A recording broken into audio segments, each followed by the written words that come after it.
Quiero saludar a Luis Carlos Díaz, él es periodista, es defensor de los derechos humanos, activista y ha estado allí, en Ginebra. Luis Carlos, bienvenido, gracias por acompañarnos.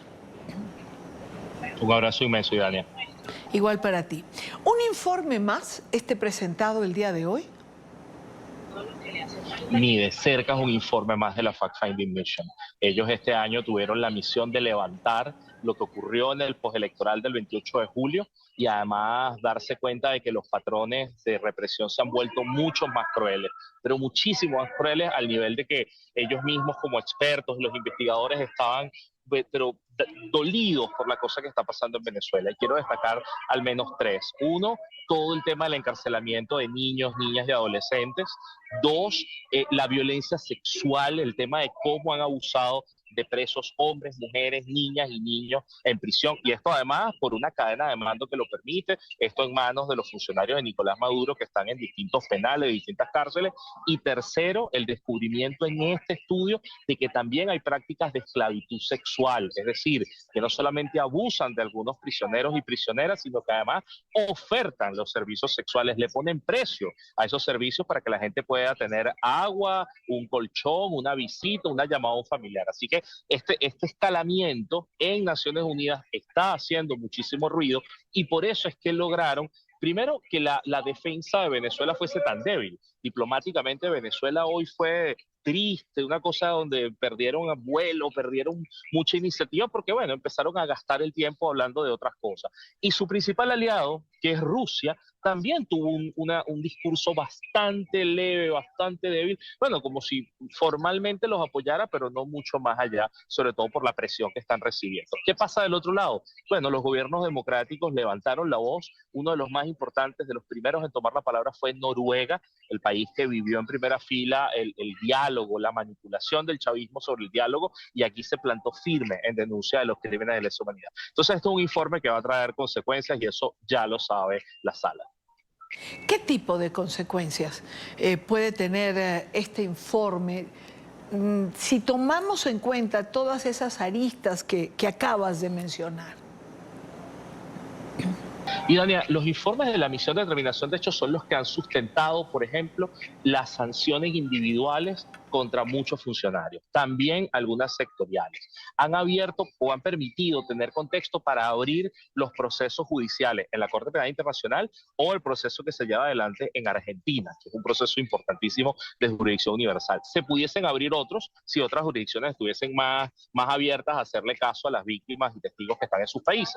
Y en tercer lugar, hay algo también que tiene que ver con cómo los aliados del poder ahora se abstienen. Cómo de pronto Brasil le toca ser ambos ladistas, cómo México le cuesta mucho apoyar a Venezuela. Y hoy particularmente ocurrió que Colombia hizo silencio. Y eso también es algo que nos llama la atención, que te lo puedo contar más adelante. Pero también hay una consecuencia, y es que la ONU en sí misma no es un tribunal, la ONU en sí misma no es una policía, son los estados los que tienen ahora que tomar una iniciativa mucho más fuerte para poder restituir la democracia en Venezuela. No quiero dejar de lado lo que has dicho de Noruega. Noruega promovió diálogos, tendió puentes, intentó ser un vaso comunicante, y que hoy se pronuncie para el régimen no puede ser cualquier cosa, Luis Carlos. No, es muy fuerte porque además Noruega va en bloque con los países nórdicos que tienen altos estándares de derechos humanos y que además han visto cómo Venezuela ha engañado en otros foros, como en los dedicados a derechos de las mujeres, pueblos indígenas y otros espacios donde ven el comportamiento de Venezuela. Entonces, la sala tiene sus modos, tiene sus maneras de proceder, pero hoy es fundamental porque esta misión de determinación de hechos también anunció que en pocos días va a publicar otro informe. Y no crean que es uno más para la lista, es que este informe es sobre cadenas de mando en la Guardia Nacional Bolivariana.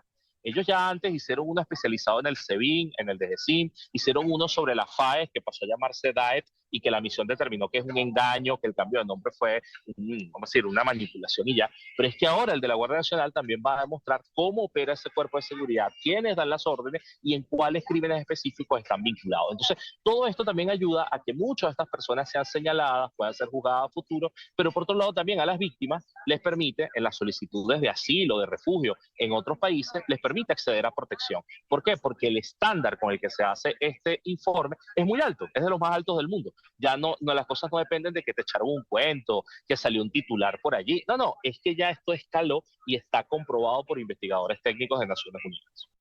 Hablemos de Colombia y de su silencio. Pero sobre todo, Luis Carlos, porque Colombia tiene 38 presos en Venezuela, unos de nacionalidad solo colombiana y otros con ambas nacionalidades. España también tiene un alto número de presos, pero Colombia hemos tenido aquí a los familiares de esos presos políticos, o mejor dicho, de esos presos, no los metamos en el renglón de políticos. Esto es impresionante, Idania, porque lo viví además en primera fila. Estuve en Ginebra estos días, puedo ser testigo, puedo dar fe de que la misión colombiana en Ginebra había elaborado una declaración conjunta. Una declaración conjunta es una carta, un pronunciamiento de varios países, se logró que varios lo suscribieran en reclamo por los presos políticos extranjeros. Recordemos que Nicolás Maduro está aplicando algo que se llama diplomacia de rehenes, que es tomar muchos presos extranjeros para poder extorsionar, para poder presionar a otros países. El país que tiene más presos es Colombia, ya dijiste, 38. De España estábamos calculando entre 12 y 14, de verdad esa era la cifra que teníamos. Y hoy la misión de España dijo 20. Imagínate cómo ha aumentado esto. 4 nacionales españoles y 16 binacionales, personas que son españolas y venezolanas. Tienes italianos, tienes portugueses, tienes personas de 29 nacionalidades distintas. Insisto en esta idea. La misión de Colombia tenía una declaración conjunta y se echaron para atrás. El día de hoy no la presentaron, se callaron en la sala. Y además esto es muy, muy grave porque Colombia ya había hablado de los presos en Venezuela en diciembre del año pasado, cuando eran 8. Habló en marzo, en abril, cuando eran alrededor de 20. Y ahora que es casi el doble, y si no el doble, ¿por qué se callan? Pues resulta, Idania, que venía investigando en estas horas y me han dicho que la orden vino de Presidencia de Colombia. A mí me consta que los funcionarios de la misión diplomática de Colombia en Ginebra son personas de formación, de carrera, con alto nivel técnico, gente que está ahí y entiende derechos humanos, pero en este caso tuvieron que obedecer a Bogotá y desde Bogotá bajaron ese comunicado. Esto es muy grave porque desprotege a los colombianos, pero también desprotege a los ciudadanos extranjeros presos en el país. Bueno, no tenemos por qué dudarlo, Luis Carlos. Hemos tenido familiares de los presos colombianos aquí, nos han contado que han hecho vigilia frente a la Cancillería, que no han sido recibidos por la canciller, que le han pedido cita al presidente Petro, que tampoco ha querido recibirlos.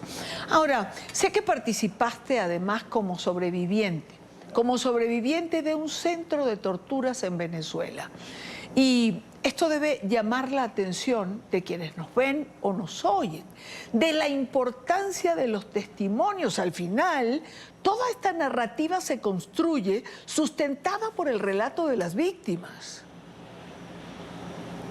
Sí, Dania, para mí es un hecho bastante doloroso en mi vida. A mí me transformaron por completo. Yo fui desaparecido y en esa desaparición fui llevado encapuchado a un centro de tortura clandestino. Y no es algo que me inventé ni que me imaginé, es que los propios funcionarios me lo dijeron. Me estaban llevando a un lugar que yo no podía saber dónde estaba. Y el propio director del CEBI en ese momento lo llamó una casa segura. Imagínate la hipocresía que es llamar los centros de tortura clandestinos casas seguras. Ese es el término que usa el CEBI. ¿Qué es lo terrible de esto? Que en los informes de la misión, yo aparecí en el del 2021, en el 22 y en el 23. Y en el primero, en el año 2020, ellos detectaron al menos 12 casas de tortura distintos. 12. Unas del SEBIN, unas del DGCIN. Con el paso de los años, algunas las convirtieron ya en cuarteles, en comandancias, ya son lugares formales. Imagínate lo desfachatado que es el gobierno venezolano. Pero en mi caso, el centro de tortura donde yo estuve no ha sido encontrado todavía. ¿Y sabes qué es lo terrible, Dania? Que a mí me han reportado presos de esta etapa postelectoral, que fueron llevados a un lugar que se parece mucho al centro donde yo estuve. Y a mí me llevaron en 2019. O sea, han pasado 6 años. y no lo consiguen, no los desmontan, y más bien el gobierno venezolano lo fortalece, la dictadura, el régimen, usen el término que ustedes quieran, fortalecen esta práctica y sí, se han llevado nuevos presos a estos lugares y bueno, se van convirtiendo las personas en sobrevivientes y algunos no. Se mencionó la cifra de 92 centros de tortura al día de hoy. No, no, Idania, esa es una cifra que mostré yo ante el Consejo. Hice un conteo de todos los centros de reclusión en Venezuela, no los centros clandestinos, porque los clandestinos no sabemos cuántos son ni dónde están. Lo que hice fue tomar listas de presos políticos en Venezuela y empezar a determinar dónde estaba cada uno. Identifiqué 5 tipos de prisiones distintas. Cuando uno le pregunta a la gente en Venezuela cuáles son las cárceles, cualquier persona te puede hablar de 4, 5, 6, 10 si está muy informado. Pero yo las dividí en 5 categorías. La primera son las cárceles comunes, Tocorón, Tocuyito. La segunda son las prisiones, que no son prisiones, sino centros de los cuerpos de inteligencia, es decir, las que dependen del SEBIN y del DGCIM. No son cárceles regulares, no están en el sistema carcelario y ahí tienen gente presa también. Tienes además las guarniciones militares, tienes a Ramo Verde, que es una cárcel militar, tienes el Fuerte Guaycaipuro, pero también hemos descubierto sedes de los CORE, de la Guardia Nacional Bolivariana, que están regados por el país y que muchos de ellos tienen 1, 2, 3 presos. Es una cosa terrible. En todos los estados conseguimos ese tipo de prisiones.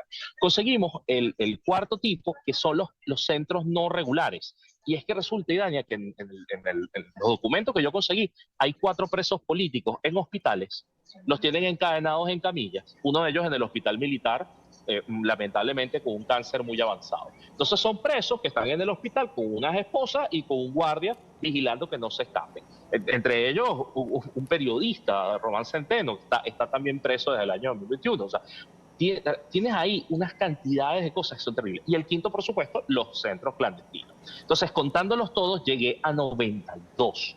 Y creo que es importante que sepamos eso. Hay que rescatar gente de 92 centros distintos. Eso nos pone por delante un reto inmenso en Venezuela. Por supuesto que nos pone un reto por delante. Y en estas circunstancias, en el aquí y el ahora, mucho más, cuando la incertidumbre es lo que maneja los días por venir. Es decir, ¿qué pasa o no pasa? Vivimos haciéndonos esa pregunta a lo largo del día sin que tengamos una respuesta. Rescatar de 92 centros distintos venezolanos presos, Luis Carlos.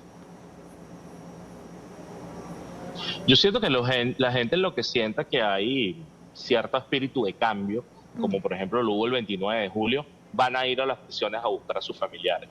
Y creo que por un lado no nos van a alcanzar las lágrimas y por el otro lado tenemos que estar preparados también con cámaras fotográficas, con videos, con teléfonos para poder grabar todos esos momentos. El foco puede estar puesto en el Helicoide, por supuesto, que es como la rotunda del chavismo, ¿okay? Que es un centro ícono. El foco puede estar puesto en Tocorón, en Tocuyito, esas máquinas de horrores, en Rodeo 1, que es un centro de tortura gigante. Pero pensar que hay pueblos en un estado del país como Yaracuy, donde hay 3 o 4 presos y todos están en cárceles distintas. Todos, uno está en la sede de la policía, el otro está en la sede de la Guardia Nacional, el otro está en la sede del CICPC y están ahí como rehenes y quizás viven hasta de ellos, de lo que tienen que pagar los familiares para llevar comida, medicina. Pues es mucha gente la que hay que rescatar. Pero cuando hablo de preocupación, Idania, es porque tenemos que lidiar con un montón de normalizadores, un montón de blanqueadores, un montón de gente que cree que esto no es grave, que esto es tácito, que de esto no hay que hablar, que no hay que incomodar al poder, que lo mejor es, bueno, negar la realidad para poder llegar a un acuerdo, un diálogo abstracto. Y los normalizadores preocupan. ¿Sabes por qué? Porque muchos de ellos están aliados a grandes capitales económicos, al lobby de los bonistas, de los petroleros, de gente que le interesa normalizar una dictadura, estabilizarla. Y ahí es donde nosotros podemos hacer incidencia. Porque el chavismo lo conocemos su naturaleza, pero la naturaleza de la gente que se reacomoda con el poder para ganarse unos puntos, para ganarse una licencia de importación, que está haciendo el juego de ver cómo estabiliza este sistema que empobrece, que encarcela, que esclaviza mujeres presas políticas para vender sexualmente. O sea, eso tiene que estar visible para la gente. Por eso la preocupación. Hay muchas cosas por hacer. Claro, por supuesto. Ahora, después de escuchar a Marta Valdiñas, después de leer el resumen de este informe, después de escucharte a ti en la tarde de hoy, siempre me pregunto con qué hígado los normalizadores se sientan con funcionarios del régimen o nos piden a los venezolanos no hablar de ciertas cosas. Y siempre me pregunto, ¿se puede dialogar con alguien? O con representantes de un régimen que es capaz de hacer a los venezolanos todo lo que hemos estado escuchando desde la mañana de hoy. Ellos plantean algo que es decir que en un diálogo tú tienes que juntar a los moderados de cada lado. Si tú juntas a los moderados de cada lado, todo se resuelve. Y eso es una falacia. Primero, porque lo que hace la oposición es tratar de quebrarla y decir que hay unos radicales, entonces los radicales son los que piden democracia y libertad, y hay unos moderados que, bueno, son los que están callados, los que el chavismo les regala unos curules, les regala un partido político, gente que no reclama, que no protesta. Entonces, eso ya es una primera falacia. Pero la segunda falacia es pensar que en el chavismo hay moderados. ¿Y por qué llevó la discusión a este punto, Idania? Porque es que los ves por un lado negando la existencia del cartel de los soles, por otro lado negando los crímenes de lesa humanidad, por otro lado negando la crisis económica, la crisis humanitaria. Entonces al final es gente que no vive en la realidad, que se niega.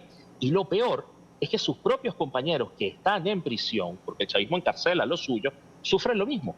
Sufren lo mismo. En estas víctimas que la fact-finding ha determinado, hay gente del chavismo. Hay gente que de pronto un día a alguien le dio la gana y lo detuvieron, lo desaparecieron, lo torturaron, le están cobrando a la familia para pasarle una colchoneta, o sea, los roban, los extorsionan, viven exactamente lo mismo. Entonces yo siento es que hay que generar la suficiente presión, y por eso es lo importante, la presión internacional, como para que el sistema cambie, para que el sistema diga, oye, al final va a ser mejor vivir todos en democracia y establecer Estado de Derecho, que darle unas burbujitas de poder a unos cuantos enchufados. Entonces, ese creo que es el modelo de país que tenemos que vender, y sí es posible que mucha más gente se sume. Bueno, ojalá se sume mucha más gente, Luis Carlos. Ojalá la presión funcione. Porque, bueno, en realidad, si contamos con algunos aliados, bueno, tenemos el caso del presidente Petro, lo mencionabas tú igual, ¿no? Cuando no se le pone atención a familiares de presos políticos. Sabes, Idania, que jamás tiene 48 rehenes, 20 de ellos siguen con vida, 28 lamentablemente han fallecido, y el chavismo tiene más de 89 rehenes extranjeros, y no se arma un escándalo internacional. Yo creo que hay cosas por las que tenemos que reclamar mucho más. Coincido absolutamente contigo, coincido. 89 rehenes, pero hay quien prefiere mirar para otro lado. Luis, muchísimas gracias. Gracias por atendernos. Sé que estás entre aeropuerto y aeropuerto. Gracias por estar con nosotros. Gracias a ti, gracias por poner en el foco esto, y siento además que si podemos hacer ruido con otros gobiernos, sobre todo Colombia y España, para que al menos luchen por sus nacionales y también por los venezolanos, pero por lo menos por sus nacionales, ya dejaremos de normalizar muchas cosas. Ojalá y así sea. Te mando un abrazo grande.